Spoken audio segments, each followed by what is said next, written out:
Bueno, muy bien. Mi idea es discutir hoy y charlar con ustedes un poquito las nuevas guías referentes al tratamiento de la hipertensión arterial publicadas por la Sociedad Europea de Cardiología y la Sociedad Europea de Hipertensión Arterial.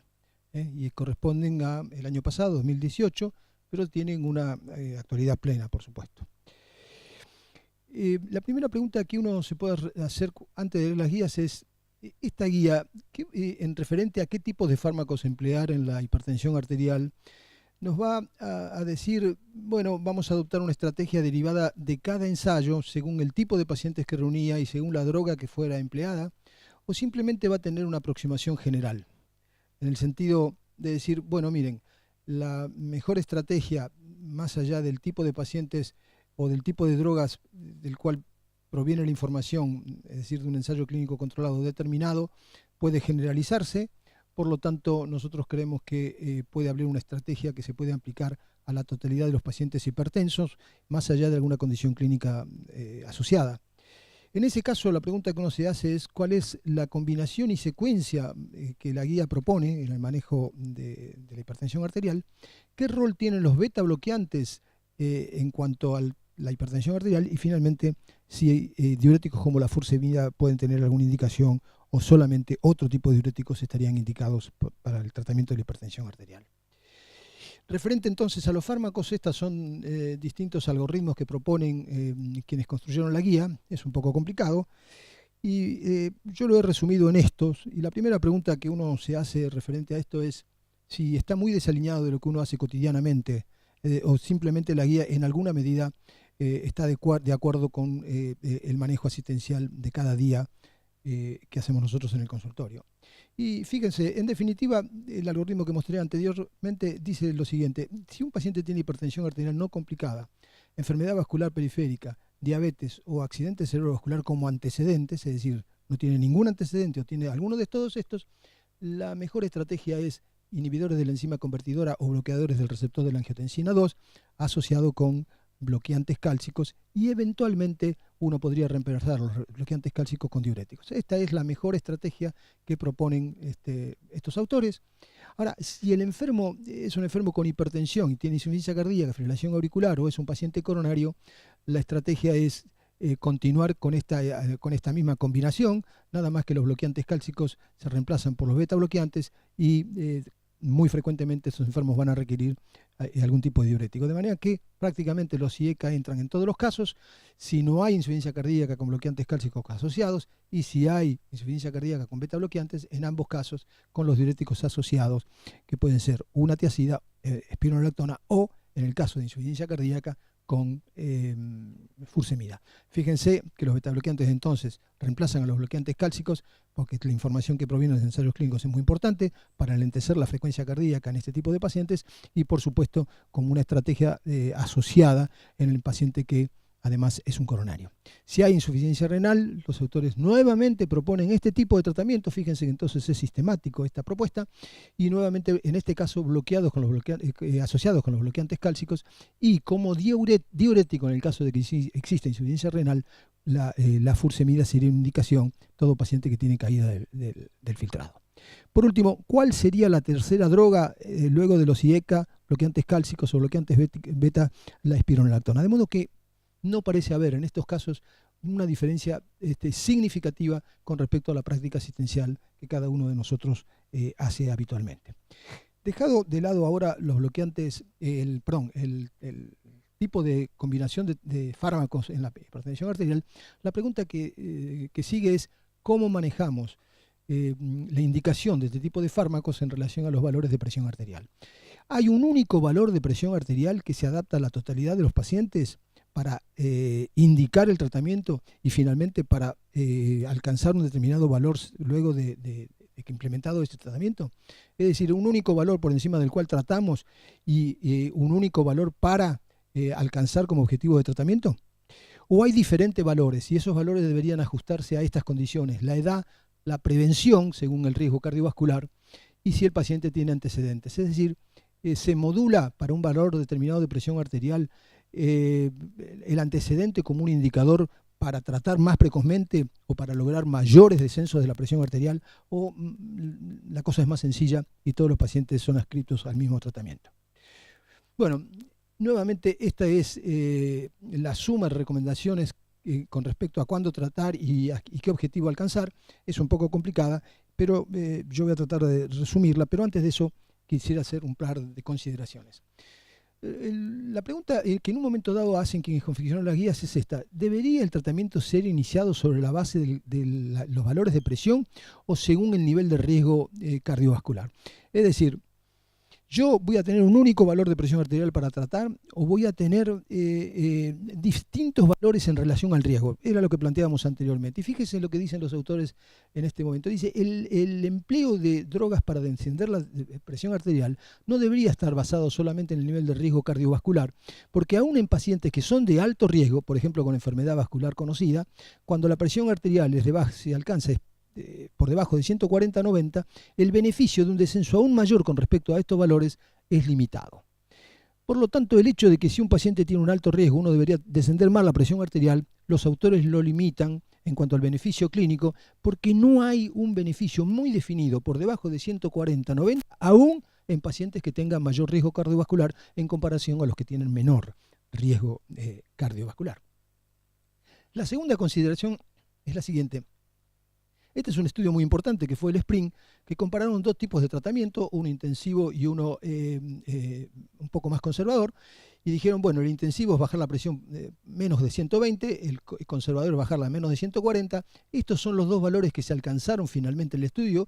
El grupo intensivo tenía 124 de valor promedio y el estrategia más conservador 136, y esto indujo de que este grupo de pacientes con valores menores de presión arterial tuviera una tasa menor de eventos cardiovasculares fatales y no fatales y de la mortalidad de cualquier causa. De modo que pareciera que esto dice, mire, hay que bajar la presión arterial en forma mucho más significativa. Pero ¿qué dicen los autores de la guía? Que este valor de presión arterial fue medido a través de un mecanismo especial, que es un registro automático, para evitar el efecto del guardapolvo blanco. De modo que los valores que se alcanzaron con el estudio SPRINT, si nosotros los trasladáramos a la práctica clínica, íbamos a tener valores mucho más descendidos de valores de presión arterial, y eso podría asociarse a una serie de complicaciones. Es decir, los valores que midieron en el SPRINT no se asocian a los valores que nosotros medimos en la práctica clínica, porque siempre son valores inferiores. Y si nosotros quisiéramos alcanzar con la estrategia habitual los valores que se alcanzaron en el SPRINT, el enfermo terminaría teniendo valores todavía mucho más inferiores y eso podría ser perjudicial. Bueno, vayamos ahora entonces a cuáles son los valores de presión arterial sobre los cuales uno debería indicar el tratamiento y qué objetivo de esos valores debería alcanzar con ese tratamiento. Este es un gráfico que en las ordenadas está el riesgo vascular y en la abscisa están los valores de presión arterial sistólica. Esto son información proveniente de metaanálisis o estudios de metaregresión, donde indica que por cada 10 milímetros que desciende la presión arterial disminuye un 22% la tasa de eventos. Las guías dicen muy simplemente lo siguiente: en pacientes con menos de 80 años, el punto de corte para tratar sería 140. Por encima de ese valor uno debería indicar el tratamiento con fármacos hipotensores. Ahora, ¿cuál sería el objetivo a alcanzar una vez que uno instituye el tratamiento? Bueno, esto figura aquí. Los autores dicen, en primer lugar, que el límite de 120 no debería ser descendido, porque si uno baja más la presión arterial de 120, bueno, si bien la tasa de eventos vasculares cerebrales podría disminuir, la tasa de eventos coronarios podría incrementarse. De modo que este valor, con la técnica normal de medición de la presión arterial, sería un valor límite para alcanzar con el tratamiento. Entre 140 y 120, ¿cuáles serían esos valores? Los autores dicen que entre 130 y 140 sería un buen valor de descenso de la presión arterial, salvo que el paciente tenga menos de 65 años, en los cuales, después de haber probado ese tratamiento, podría intentar, escalando un poquito más el tratamiento, alcanzar estos mismos valores. De modo que entonces es muy simple el esquema. Para pacientes de menos de 80 años, por encima de 140 de sistólica hay que indicar el tratamiento y los valores alcanzados están entre 130 y 140, eventualmente entre 120 y 130 y nunca pasarse por debajo de los 120. De modo que es muy simple el objetivo y sigue siendo la presión arterial el objetivo central del esquema de tratamiento. Ahora, Pero hay un dato muy interesante, y es que si el enfermo tiene más de 80 años, ellos dicen que el valor que antes para tratar o para alcanzar eran 160, dicen, si el enfermo tiene, era 140, perdón, el tema es el siguiente, si el enfermo tiene más de 180, tratar cuando la presión arterial está por encima de 160, ¿verdad? Siempre hablando de la presión arterial sistólica. ¿Y cuál sería el objetivo? Valores muy superiores a los alcanzados en pacientes que son más jóvenes, que son menos de 80 años. Fíjense que toda la curva de la relación riesgo-presión arterial está desplazada a la derecha, lo cual significa que más precozmente, con valores más altos de presión arterial, se comporta la parte de la curva J de la presión arterial, elevando el riesgo de enfermedad vascular coronaria o de enfermedad vascular cerebral. ¿Cuál sería el límite? Estos son valores aproximados, 130 en este caso y 140. Pero el mensaje más simple de esto es que si hay una presión arterial, si se trata de un paciente añoso, la presión arterial tiene que ser manejada en valores un poco más elevados, en forma sistemática, y esto en esta guía lo ponen en 160, otros lo habían puesto en 150, pero el mensaje es, ojo, no tratar a todos los pacientes que son añosos intentando alcanzar un valor de presión arterial que puede resultar ser contraproducente. De modo que, en definitiva, es la edad de los enfermos una cuestión central en el manejo de la presión arterial. Y las otras cuestiones son limitadas en cuanto al cuándo indicar el tratamiento y qué objetivo alcanzar. Ahora, podemos hacer un par de consideraciones epidemiológicas y fisiopatológicas de este tema. Bueno, yo volví a evaluar este estudio, que es el Lancet, que apareció, es un estudio observacional, fíjense que es del año 2002, pero es impresionante la cantidad de datos que informaba ese estudio observacional. Fíjense que había 61 estudios prospectivos con 12.7 millones de años personas en riesgo. Significa una base de datos notable y una gran cantidad de información, ya que los eventos vasculares eran 56.000 eventos vasculares, 12.000 stroke, 34.000 enfermedades isquémicas y otras enfermedades vasculares y otros eventos vasculares como 10.000. Vuelvo a repetir, esto es un dato observacional, donde los autores trataban de ver la presión arterial que tenían espontáneamente y cuál era la tasa en forma alejada de tener alguna complicación vascular. Estas son las curvas. Lo que hay acá en esta curva es el riesgo relativo y acá los valores de presión arterial. Y cada curva son por edades. A medida que uno desciende la presión arterial, el enfermo tiene menos eventos. En realidad, no es cuando uno la desciende, sino los valores que tiene de presión arterial espontánea. Cuanto menos presión arterial, el paciente tiene menos posibilidad de tener un evento vascular. Estos son stroke, esto es enfermedad isquémica y estos son mortalidad de origen vascular. En todos ellos hay una relación, menos presiones que espontáneamente se tenga, menor cantidad de eventos vasculares. Lo que es interesante es que esto también se aplica en distintas edades, ¿verdad? Y aún en pacientes que tenían 80 o más años, también parecía que la edad, cuanto menos presión arterial tenía, aún en pacientes de 80 años, menor tasa de eventos. Y esto llevó a los autores de este estudio del 2002 a decir que la presión arterial está fuertemente relacionada con el riesgo de tener un evento vasculares y que no hay una evidencia de un umbral hasta valores tan descendidos como 115 de presión arterial sistólica o 75 de diastólica. O sea que el estudio estaba diciendo en aquel momento que aún en 115 los pacientes de más de 80 años podían tener menos riesgo, ¿verdad? Y en teoría podría eso beneficiarse en un paciente hipertenso de 80 años con el tratamiento hipotensor. Como ustedes ya vieron, toda la información proveniente después de los ensayos clínicos dijeron cuidado con la edad en pacientes de 80 años o más. Esto, que es un dato observacional, no se aplica cuando uno intenta descender la presión arterial con un tratamiento hipotensor. Dicho de otra forma, el estudio randomizado puede no reproducir un dato observacional.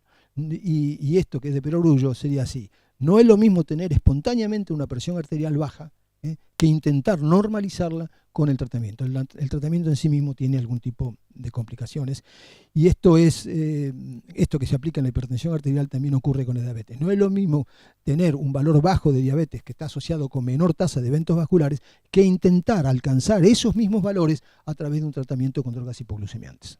El tratamiento tiene sus problemas, no solamente el tratamiento, sino que el paciente tiene ciertas condiciones que hacen que necesite un poco más de presión arterial. Y esto figura en este último diapositivo, cuando un paciente es hipertenso y es añoso, bueno, ninguna duda, tiene más riesgo que el paciente que no tiene hipertensión. Pero en general va a requerir mayor valores de presión arterial porque tiene menor capacidad de autorregulación. Y esto es lo que se aplica directamente en las guías. Por eso tanto cuidado en descender dramáticamente los valores de presión arterial cuando un paciente es añoso. Yo lo puse en 2 niveles de corte, más de 80 y menos de 80, pero hay toda una gradación en cuanto a cuánto hay que descender la presión arterial en relación a la edad. Una cuestión que está relacionada con lo anterior es que el tratamiento de la presión arterial tiene per se riesgo, ¿verdad? Y esto se asocia a lo anterior. No es lo mismo tener baja la presión que dar una droga para bajar la presión. Por último, estos valores, por supuesto, no aplican toda vez que haya una disfunción de la función ventricular izquierda, una disfunción sistólica de la función ventricular izquierda, en los cuales uno va a administrar este tipo de drogas, alcanzar valores más descendidos de presión arterial, pero ahí la situación es totalmente distinta que el enfermo que es hipertenso en ausencia de disfunción ventricular izquierda. Bueno, muchas gracias.